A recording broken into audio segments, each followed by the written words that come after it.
welcome back to the channel.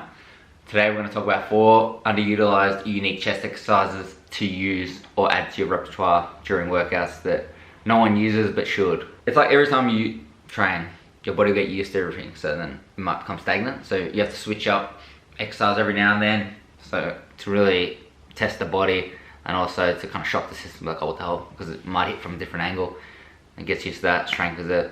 So that's what this video is about. So the first one is the chest pullover, which pretty much I'll show you the video.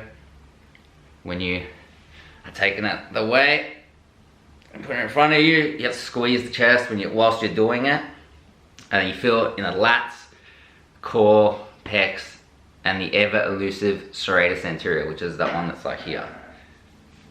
You even feel it there, which is a hard muscle to target. So this exercise is just decent. It's old school. People don't use it as much as they used to, which is interesting, because back in the day they say maybe the bodybuilders were better back then. But it's definitely a decent one to incorporate into your chest exercises, so you're not just doing presses and flies. Number 2 is the alternating dumbbell chest press, which is this one I'm showing. When you do it, you switch, just go switch, activates the core a lot stronger, and also it's good for muscle imbalances. So if you do get injured, which we don't really want that to happen obviously, but when you alternate using one at a time, which strengthens the one that is weaker. You can even just do one arm generally and just not even do 2 arms, which actually is pretty effective as well. So that one is pretty good for those muscle imbalances. If one pec's compared to the other, you just want to fix that up. One's injured, come back from an injury, you can rehab it like that, which is a good rehabbing technique. It's also a very good sub for you. If you're going to stand a dumbbell press, why not do alternating every now and then, maybe on the second day of it, if you're training chest twice a week. Number 3 is the infamous, well, I call it the Devo Press, because I don't know how else to call it. One of the boys from the old days used to do it, and then we were doing it as well. I saw Jeff Seed do it once as well. So it's pretty much as the video is showing.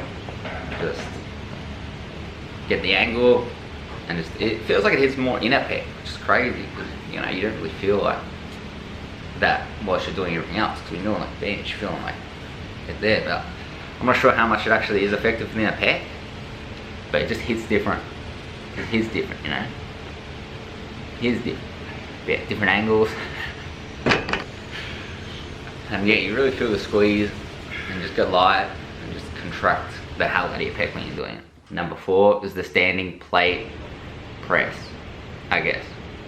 I think that's what you'd call it. This one's good for lightweight, kind of in between supersets. Like if you're training one of your friends, and then usually if you're training with a friend, they might be doing a set, and then you're kind of waiting and just talking. Instead of talking, if you're doing that as well, you incorporate the superset in, so you're not just standing there doing nothing and bludging. It's a decent one for that. It's a decent one just for also warming up as well. So just real lightweight, get the pecs going, get your body ready. And it's because usually when I do chest, I might try and just do the pec flies to help activate the chest before I actually go into presses. Flies on just the pec deck. But this one's good as well, because obviously you might be doing this for the shoulder mobility before your chest session. You can even do that as well, just get the warm up going, and then it's a decent one to incorporate if you don't use it much. So there's a couple of chest exercises that no one really uses, but maybe should. Wait. So those are some exercises, some unique chest exercises that no one uses but should. And if you get bored of doing the same monotonous training regime, add them in, get the gains, and just enjoy it. You know, they're also good to learn as well, so you can teach other people and just be like, oh, you should do this as well, this, that. And then it just furthers their knowledge as well, and practice your mind-to-muscle connection, which is decent. That's half the reason why it's good, just the mind-muscle connection. You're getting it from different angles. You gotta feel the muscles getting activated, because you don't even realize how to activate them, because you don't do them exercise enough. So it's good to practice that. It's like posing, you know, posing is not just to look good, it's to practice mind-muscle connection. So these exercises are good for that as well. So hopefully you enjoyed the video. Subscribe, please. I'm begging you. But yeah, subby anyway, bruh. Give that a subby. Hopefully you enjoyed it. Show it to a friend. What is? But catch you on the next one.